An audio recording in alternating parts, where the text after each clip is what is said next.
असम भारत का वो राज्य जहां मॉनसून सिर्फ बारिश नहीं लाता बल्कि हर साल तबाही की एक नई कहानी भी लेकर आता है। गांव पानी में डूब जाते हैं, लाखों लोग राहत शिविरों में पहुंच जाते हैं और खेत बर्बाद हो जाते हैं, सड़कें टूट जाती हैं और कई परिवार हमेशा के लिए बिछड़ जाते हैं। इस साल भी हालत अलग नहीं है।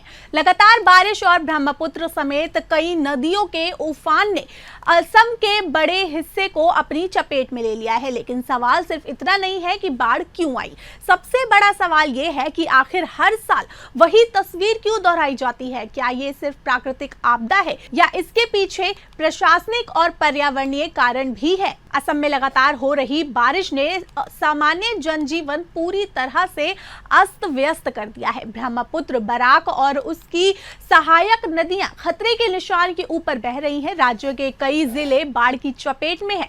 हजारों घर पानी में डूब चुके हैं, लाखों लोग प्रभावित हुए हैं और बड़ी संख्या में लोगों को राहत शिविरों में शरण लेनी पड़ रही है। अब कई स्थानों पर सड़क और रेल संपर्क टूट गया है, फसलें बर्बाद हो चुकी हैं, पशुधन को भी भारी नुकसान पहुंचा है। राष्ट्रीय आपदा मोचन बल यानी एनडीआरएफ और राज्य आपदा बल यानी एसडीआरएफ, सेना और स्थानीय प्रशासन लगातार राहत और बचाव कार्य में जुटे हुए हैं। अब सवाल ये उठता है कि आखिर असम में हर साल बाढ़ क्यों आती है। असम की सबसे बड़ी भौगोलिक पहचान है ब्रह्मपुत्र नदी।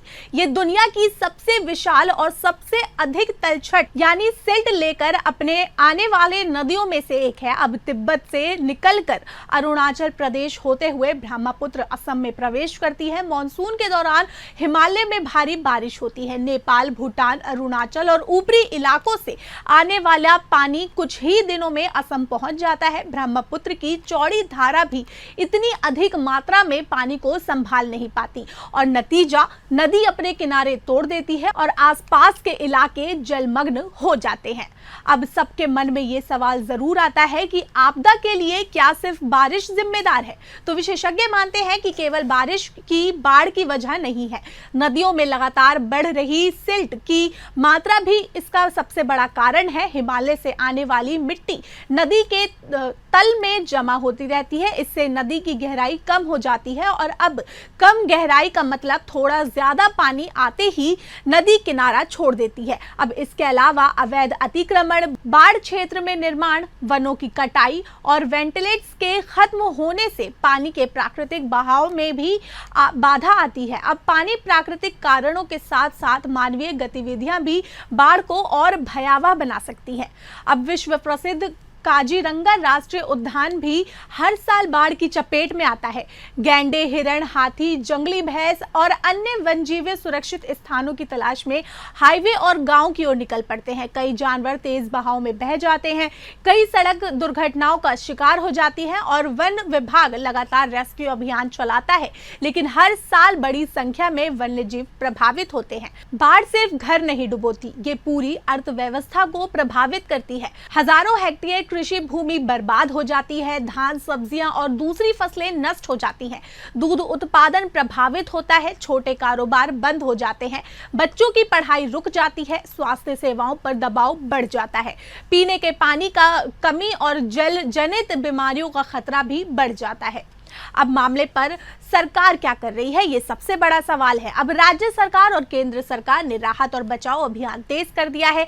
एनडीआरएफ, एसडीआरएफ, सेना, वायुसेना और स्थानीय प्रशासन लगातार लोगों को सुरक्षित स्थानों पर पहुंचा रहे हैं। राहत शिविरों में भोजन, दवाइयां, पीने का पानी और आवश्यक सामान उपलब्ध कराया जा रहा है। साथ ही प्रभावित किसानों को नुकसान का आकलन भी किया जा रहा है। हालांकि विपक्ष और कई विशेषज्ञों का कहना है कि हर साल राहत कार्य करने के बजाय स्थायी समाधान पर अधिक ध्यान देने की जरूरत है।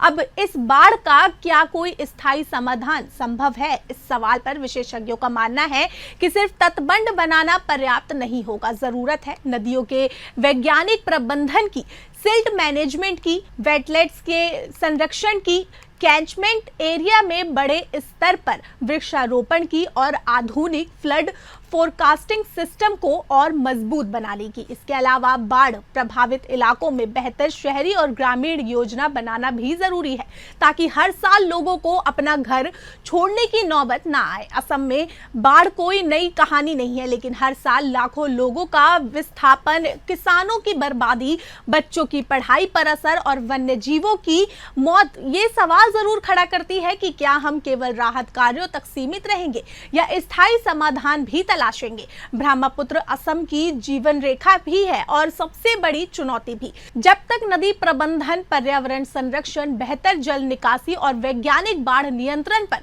गंभीरता से काम नहीं होता, तब तक हर मॉनसून के साथ असम में तबाही की यही तस्वीर दोहराई जाती रहेगी। अब देखना होगा कि इस बार राहत कार्यों के साथ साथ सरकारें और नीति निर्माता ऐसे कौन से कदम उठाते हैं जो आने वाले वर्षों में इस वार्षिक त्रासदी को कम कर सके। अगर आपको हमारी ये रिपोर्ट पसंद आई हो तो वीडियो को लाइक करें, शेयर करें और ऐसे ही तथ्यपरक विश्लेषण को देखने के लिए हमारे चैनल को सब्सक्राइब जरूर करें।